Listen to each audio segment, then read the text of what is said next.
when you see a box, it's natural to start assuming you know what's inside it. A robin egg color blue Tiffany box would lead you to believe inside there's expensive jewelry.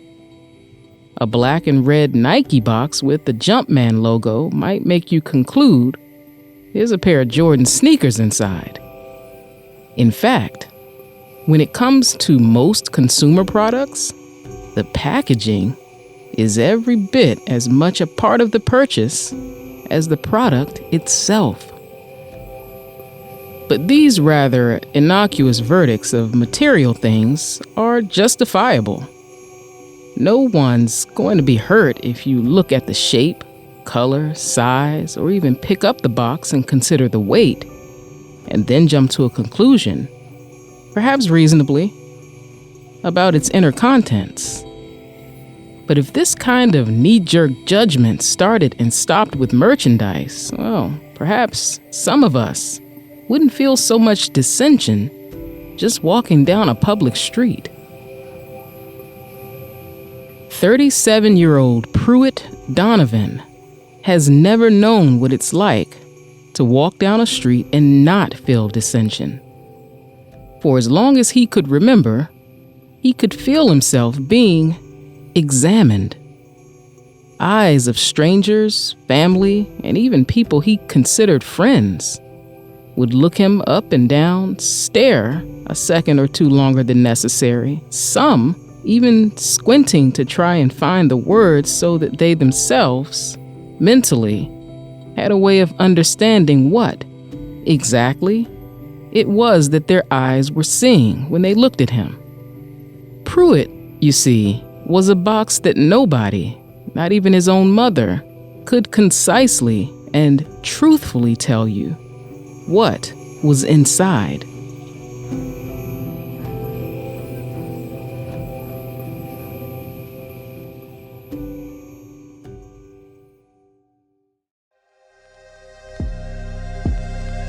Now, Pruitt isn't by any means perfect, but his vices, and like many people, he has a number of vices that would take a lifetime's worth of attention to overcome.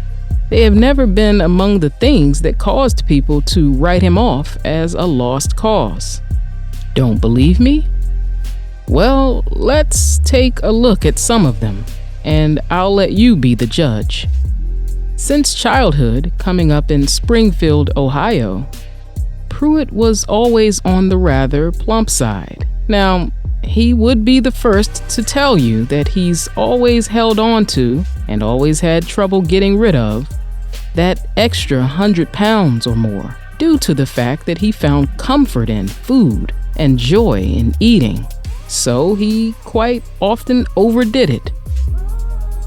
Come to think of it, this act of overdoing it with food often spilled over into other aspects of his life, as he was prone to covet material things while holding on to his possessions tightly, even when he had more than he needed. Also, even when it might benefit someone else if he shared. And when others happened to have something he liked, he found it difficult, damn near impossible, not to want it for himself, whether it was material things or even people.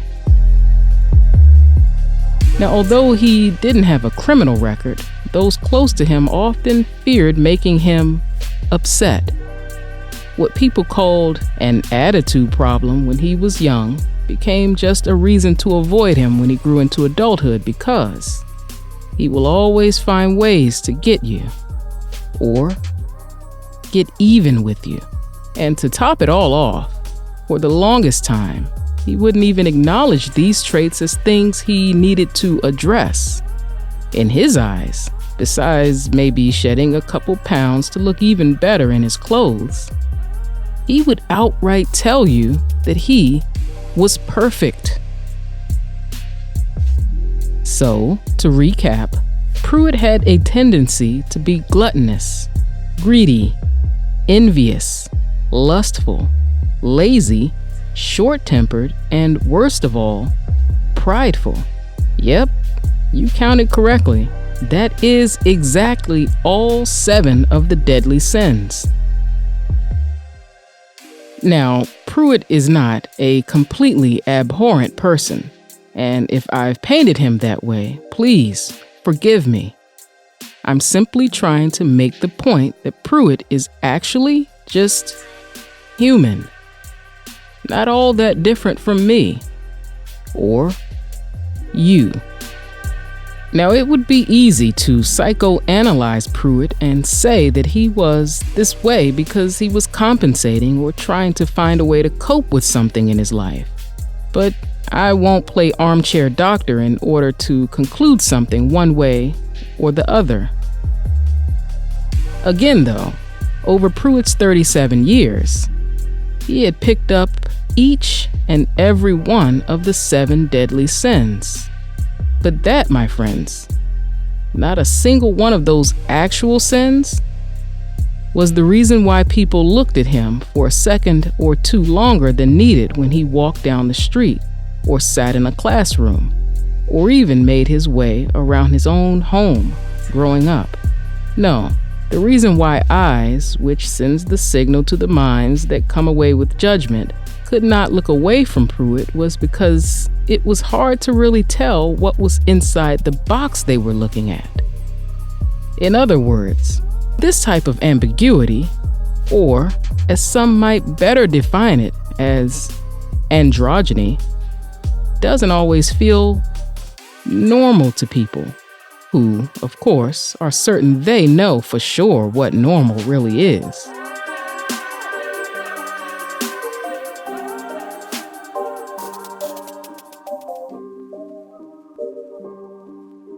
It was 1879 when Thomas Edison patented the light bulb. It wasn't until 1959 that a New Yorker named Joel Spira gave us the dimmer switch. This simple sliding mechanism allowed us to start having more than just all light or no light at all.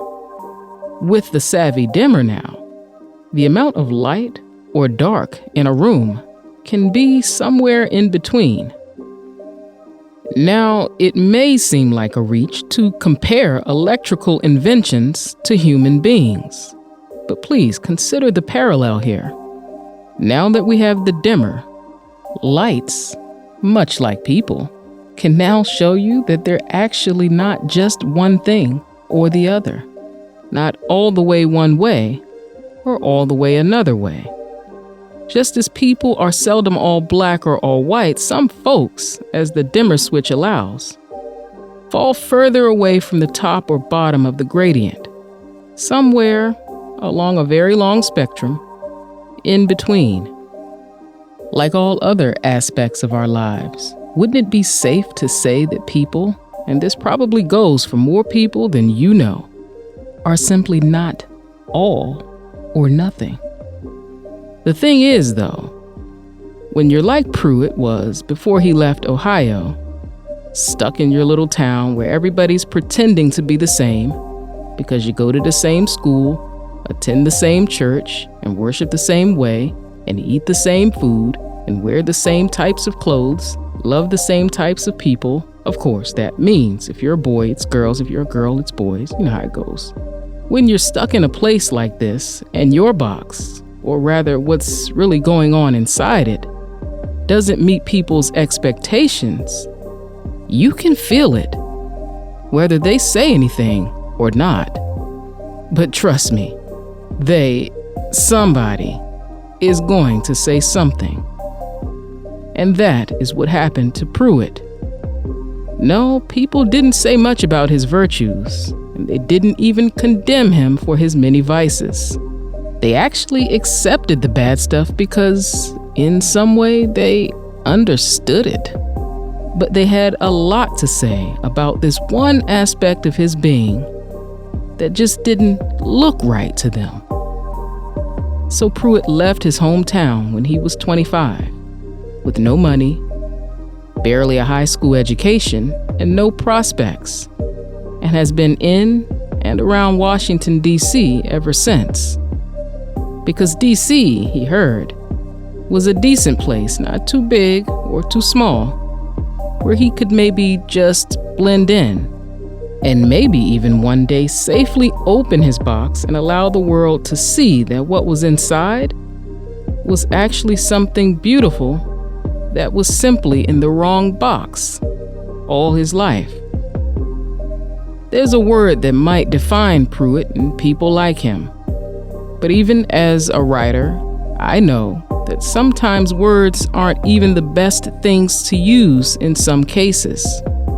Because what Pruitt and people like him go through, I guess you can say, it's just part of the isness of life, not for your understanding or articulation.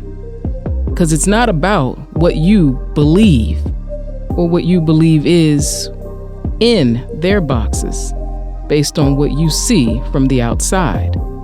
I mean, how can you not believe what a person knows to be in their box? Even if what's inside their box is not what's in yours, or what you've been told should be inside boxes that look like theirs. Pruitt recently met someone and has told them all about who he is, who he really is inside. He's loosened his grip on those deadly sins, and I'm happy to say that they don't have as strong a hold on him anymore. But like all of us, Pruitt is a work in progress. No, you still can't always just look at him as a box and assume you know what's inside. But then again, why would you do that with anybody to begin with?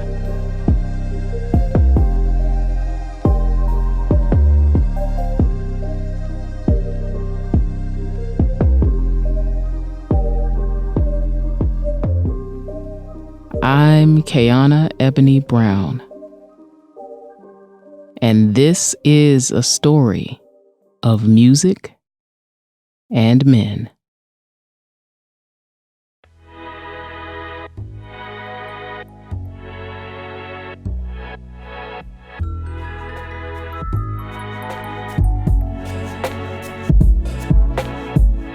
So here's how this convoluted mess of a scenario I got myself into was set to go.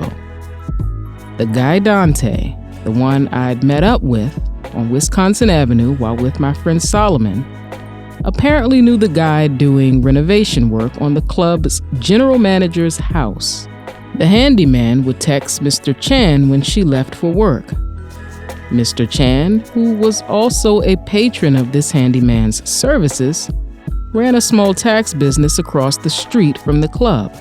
Mr. Chan would then text a building manager who not only had the keys to the club, but was also scheduled for a visit that day. That building manager would be the one to let me in. Now, that call I'd received while I was with TK was from Dante, guy from Wisconsin Avenue, telling me to be at the club in 20 minutes. The GM, he said, usually only had a 10 to 15 minute downtime window at the club on show days, which was most days. So I had to be precise in arrival and with my pitch. Hey, look, I know it sounds ridiculous, but with all of my lack of luck with getting my guy on that stage, I was willing to give just about anything the old college try at this point. Now, speaking of boxes, I want you to picture that brown box again. The one I was telling you about in the beginning. The one where Alanis Morissette, Dave Grohl, and Public Enemy made history. The one that's unassuming and unpretentious in its presentation, yet massive as it stands statuesque on the corner of V and 9th Streets in Northwest. The one where you would never really know what's going on inside unless, of course, you already knew what was going on inside. That place is called the 930 Club, and that's just what you get from it. At least, that's what I got as I stood on the corner looking up at it from outside. Now, I have been inside before to see shows. Red Gold Green, who's from DC, made a stop on one of their first major tours. I saw Brother Ali with homeboy Sandman here, and I even got to see Adele here as she released 21 and kicked off her tour in the States. So I have a relationship with this place, but not like the one I hope to forge today.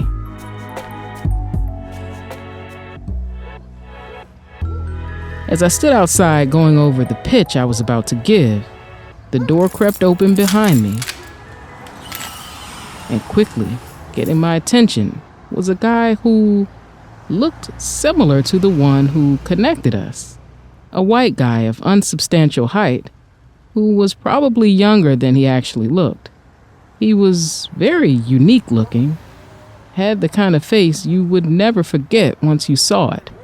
But this guy carried a little bit more weight, actually a lot more weight than his rather lean friend. I assumed this was Pruitt, the guy who I was told would let me in.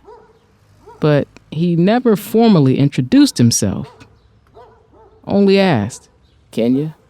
To which I nodded in confirmation. He then motioned his head, signaling me to follow him. I walked in behind him, keeping my eyes on each step I took, because the corridor was quite dark, and counting steps was my way of calming my nerves. "Hey," after looking over and noticing where my focus was, he whispered, "Head up. Can't let her think you're insecure. Dude, she hate weak people." I didn't bother to explain why my head was down. I just took his advice and pulled it up. And just this simple act, along with rolling my shoulders back, which inevitably pushed my chest out a bit, somehow made me feel like Wonder Woman. He stopped at an opening and let me know non-verbally that this was where I needed to be before walking off without so much as a good luck.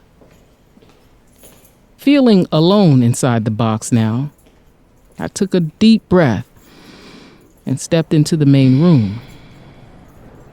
The place was only partially lit, given that it was about 2 hours before doors were set to open and 4 hours before the headliner would take the stage, which, tonight, was a punk band out of Philly.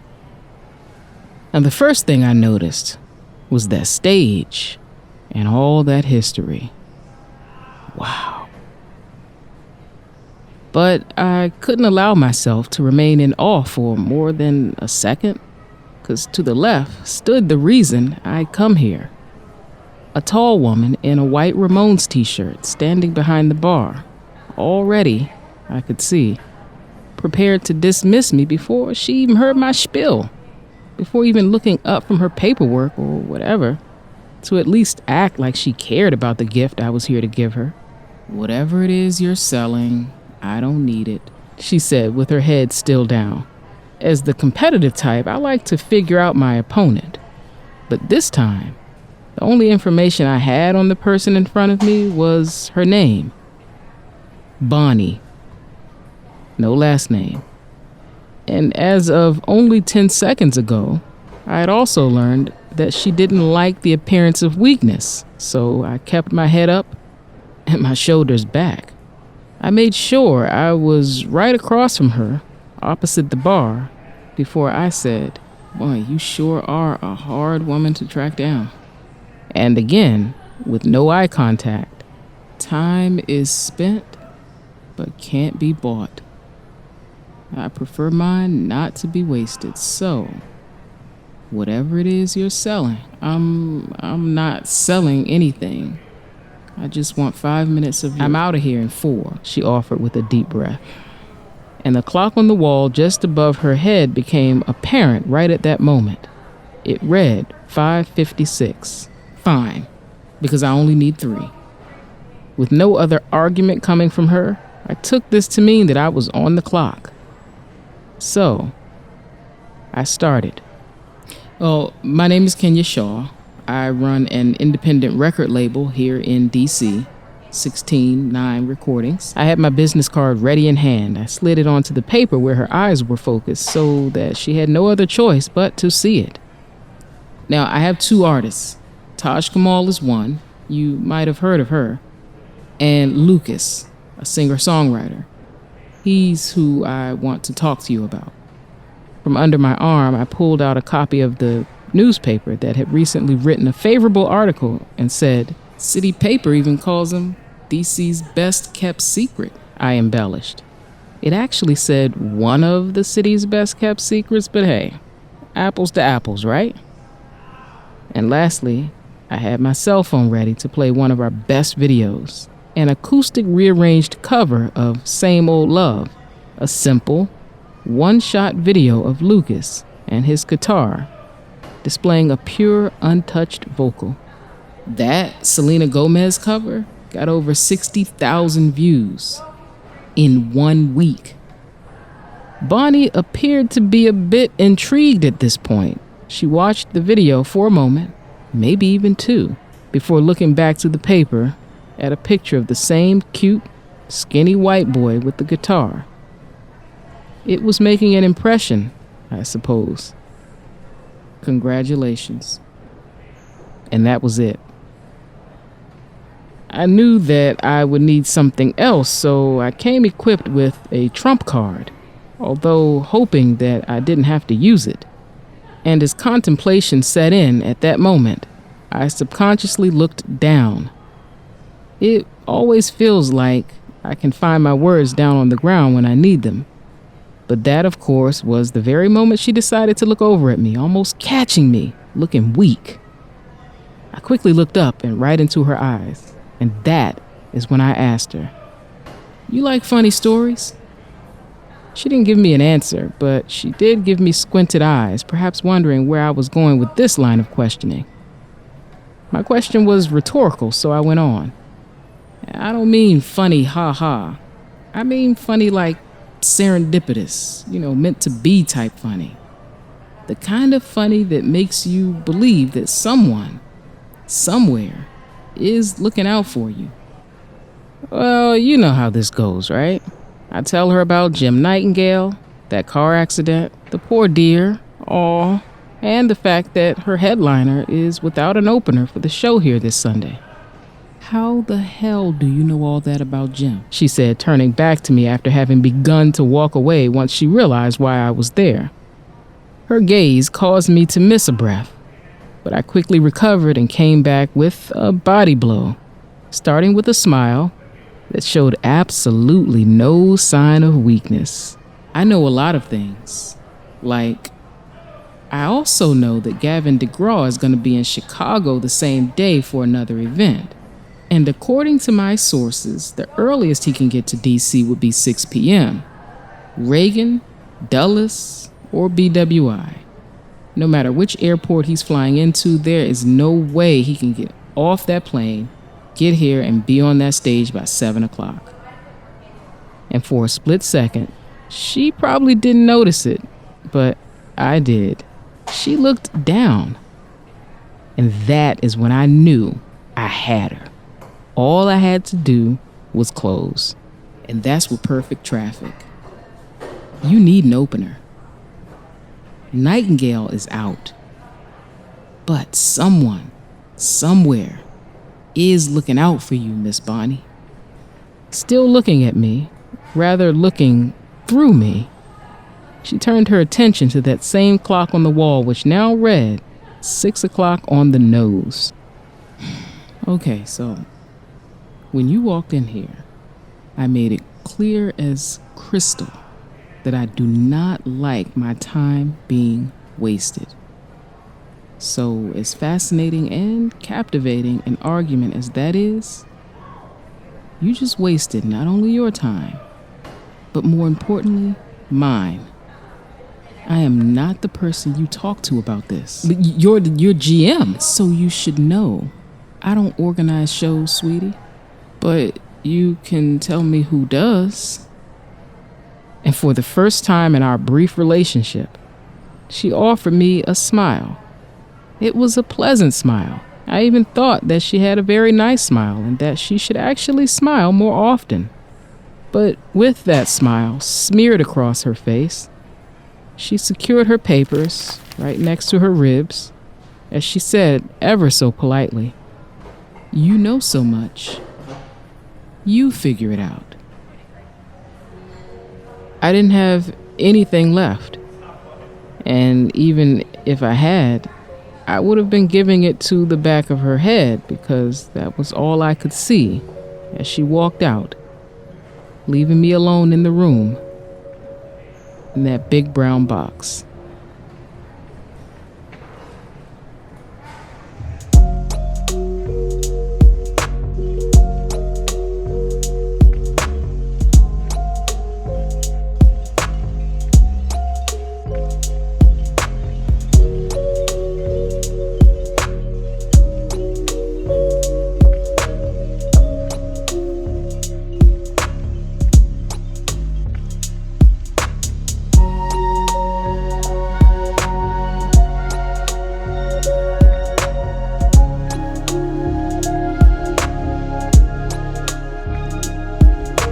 This episode of Music and Men was written and produced by me, Kayana, with express permission and the help of some of the most incredible indie artists in the world.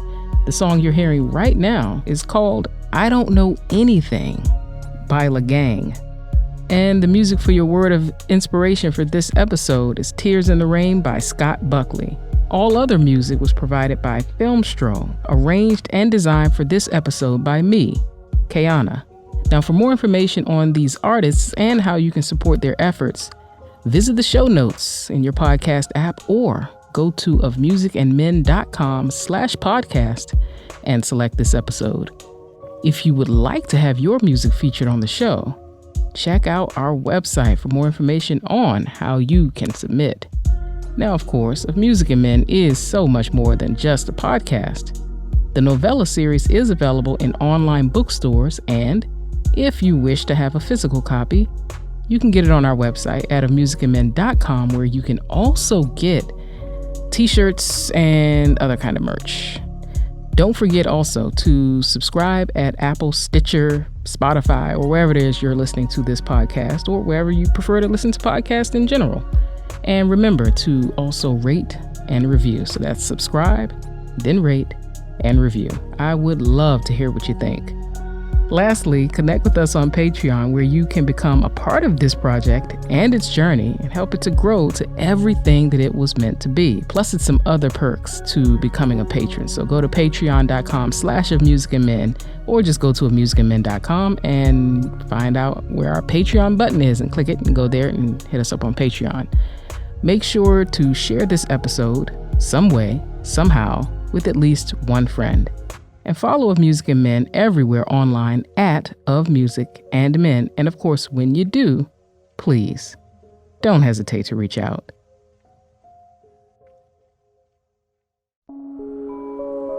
Artists and entrepreneurs are a very unique type. We face lots of rejection almost too often for comfort. So whether you're a seasoned business owner or creator, aspiring to be one, or simply just here to hear a great story, I want to always leave you with something to ponder until next time. Today's words are from actress and burgeoning activist Sophia Bush. Decisions are only made from two places, love or fear. So if you do the work to really break down where you're coming from, make sure you're always coming from love. Let's think about that for a moment. When you conclude things or make a decision about a person or a group of people, where exactly is that coming from? Is it coming from deep down in your heart? Or is it coming from that place in your mind that's already ready to conclude something about them based on probably what you don't know or what you fear? Let's just try to make more decisions based on love.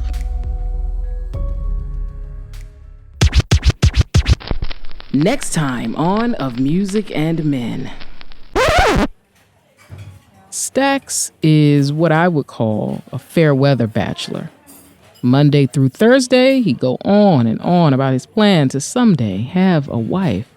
But in the heat of the weekend, no recollection of that sentiment whatsoever. No point in exhausting yourself over something you may never have. and his eyes went back down into the smoothie as he aimlessly circled his straw around in it. And just like that, even a challenge-seeking optimist could begin to lose hope under the bleak overcast that is DC's love scene.